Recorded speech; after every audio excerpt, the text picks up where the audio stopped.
Hello, my dear students. Welcome back. So now we are going to start our new topic, and in this topic we will learn about a different type of method. तर बघा आतापर्यंत आपण जे problem सोडवले practice set 2.2 मधले. आता बघा एक प्रॉब्लेम मी इथे लिहितो x square plus 10x plus 2 equal to 0. आता हा प्रॉब्लेम आपल्याला दिलेला आहे, हा आपल्याला सोडवायचा आहे. आता आपण जसे प्रॅक्टिस सेट 2.2 मधले प्रॉब्लेम सोडवले सेम त्या पद्धतीने आपण याला सोडवू शकतो का? बघा बरं सॉल्व्ह करून. थर्ड टर्मने फर्स्ट टर्मला मल्टिप्लाय करतो आपण. 2 1 जा 2 आणि 2 चे असे फॅक्टर पाडा की आन्सर 10x आलं पाहिजे. पडतात का फॅक्टर? नाही पडत, कारण 2 च्या टेबलमध्ये समोर 10 चे फॅक्टर्स येणारच नाहीत, राईट? तर आता आपण काय करणार मग अशा वेळेस काय करायचं? तर यासाठी एक डिफरंट टाइप ऑफ मेथड आहे, त्याला म्हणतो आपण कम्प्लिटिंग स्क्वेअर मेथड. तर आता ही मेथड काय आहे आणि ही लावायची कशी आहे आणि हा प्रॉब्लेम कसा सोडवायचा, तर आता ते स्टेप बाय स्टेप बघू. तर बघा याच्या काही स्टेप्स असतात. सुरुवातीला सर्वात फर्स्ट स्टेप आपली जी असणार आहे ती म्हणजे की हा जो आपल्याला इक्वेशन दिलेला आहे यामध्ये एक्स चे जे कोइफिशियंट आहेत, कोइफिशियंट म्हणजे आपण शिकलेलो आहे एक्सच्या सोबतचे जे नंबर असतात टर्म, जसं की या एक्सचा कोइफिशियंट किती आहे? 10 आहे. तर या एक्सचा कोइफिशियंट किती आहे? 1 आहे. तर ऑलवेज एक्स स्क्वेअरचा कोइफिशियंट हा 1 असला पाहिजे. सगळ्यात पहिली स्टेप आहे आपली, आणि रूल म्हणा तुम्ही किंवा स्टेप म्हणा चालेल. एक्स स्क्वेअरचा कोइफिशियंट हा ऑलवेज 1 पाहिजे, सगळ्यात पहिला पॉईंट.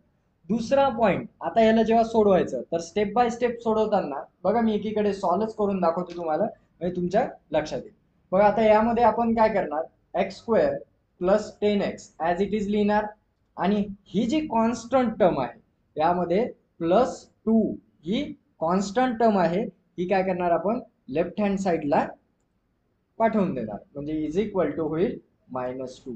बघा अशा प्रकारे आपलं इक्वेशन बनेल, x square plus 10x equal to -2. म्हणजे आपला पहिली स्टेप आहे की ते कोइफिशियंट 1 पाहिजे, आणि दुसरी स्टेप आहे की हा +2 किंवा कॉन्स्टंट टर्म जी पण असेल ती लेफ्ट हँड साइडला मूव्ह करून द्यायची. इथपर्यंत आलं लक्षात? आता यानंतर जेव्हा आपल्याला याला सोडवायचंय तर आता बघा इथे एक्स स्क्वेअर प्लस 10x, आता मी इथे लिहितो ही टर्म आहे एक्स स्क्वेअर प्लस 10x. याला काय करायचं? स्क्वेअर करायचं, याचा स्क्वेअर मध्ये कन्वर्ट करायचं. सिम्पली जर का आता x plus A bracket square आहे, तर अशा प्रकारे जर एखादा दिलेला आहे आपल्याला, तर याला कसं सोडवणार तुम्ही या ब्रॅकेटला? याच्यासाठी एक फॉर्म्युला असतो, आपल्याला माहिती आहे, शिकलेलो आहोत आपण. X square plus 2ax plus A चा स्क्वेअर, या टर्मला आपण असं लिहू शकतो, राईट? सिमिलरली आता आपण हा एक्स स्क्वेअर प्लस 10x ला जर या पद्धतीने लिहायचं तर कसं लिहिणार? बघा यामधली आता एक्स स्क्वेअर प्लस 2ax आहे, तर त्यासारखी आपल्याकडे एवढी टर्म तर आहे, पण आता हा ए स्क्वेअर आणायचा कुठून? तर ती टर्म म्हणजे नेमकी कोणती टर्म आहे? मग ती काढावं लागणार आपल्याला.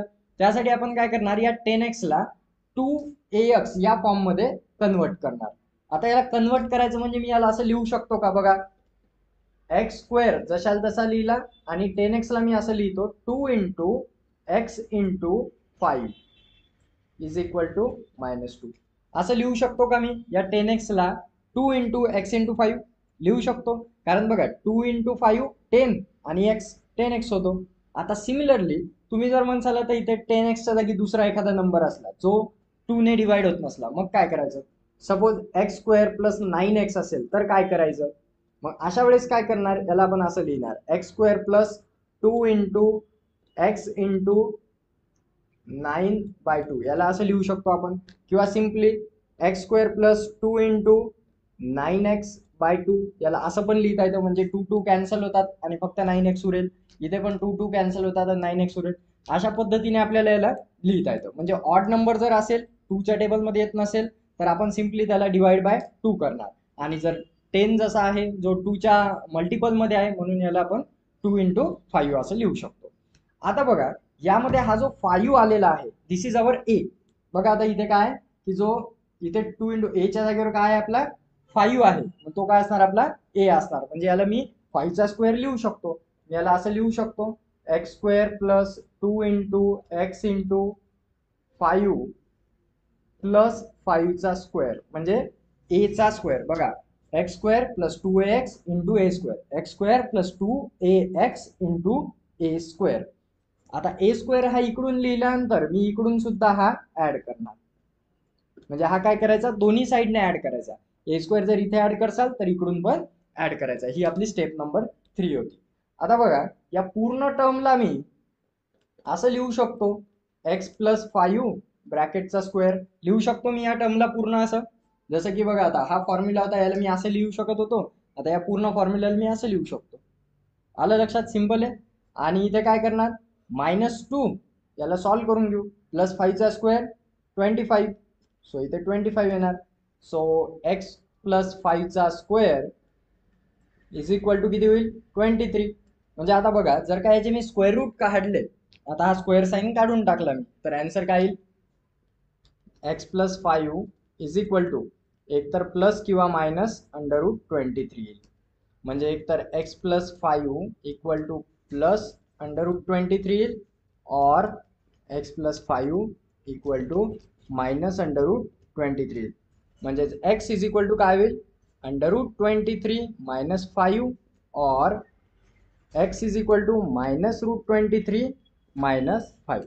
आता या दोन्हीपैकी असं कुठलंही तुमचं एक आन्सर येईल. आता बघा, तुमच्या टेक्स्टबुक मध्ये तुम्हाला -5 समोर दिलेले असतील, काही प्रॉब्लेम नाही, याला पुढे मागे कुठेही लिहू शकता तुम्ही. तर अशा पद्धतीने आपण हे दोन्ही या क्वाड्रॅटिक इक्वेशनचे रूट फाइंड आउट करू शकतो. तर या मेथडला म्हणतात कम्प्लिटिंग स्क्वेअर मेथड. तर आता आपण काही यावरचे प्रॉब्लेम बघू, म्हणजे तुमच्या एक्झॅक्ट ही मेथड कशी करायची लक्षात येऊन जाईल.